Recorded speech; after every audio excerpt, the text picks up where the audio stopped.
ভোটের আগে ভাতা বৃদ্ধি এনবিএসটিসির 293 জন অস্থায়ী কর্মীর 1000 ভাতা বাড়ল। ঘোষণা এনবিএসটিসির চেয়ারম্যান পার্থপ্রতিম রায়ের। বিভিন্ন ডিপোতে কর্মরত অস্থায়ী কর্মীরা এবং এপ্রিল মাস থেকে 8000 পাবেন কর্মীরা।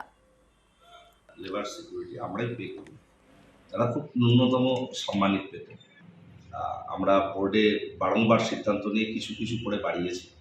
আমরা আবার সিদ্ধান্ত নিলাম যে আগামী 1 এপ্রিল থেকে তাদের আরও 1000 টাকা অতিরিক্ত সম্মানী দেওয়া হবে। অর্থাৎ এর আগে ওরা 7000 করে পেত, এখন সেটা 8000 টাকা পাবে। আর এদিকে রাজ্য পুলিশ এবং দমকলে বিপুল নিয়োগ, 2000 শূন্য পদে নিয়োগের সিদ্ধান্ত নবান্নর।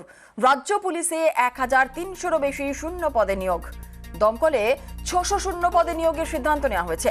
কলকাতা পুলিশেও 350 শূন্য পদে নিয়োগ।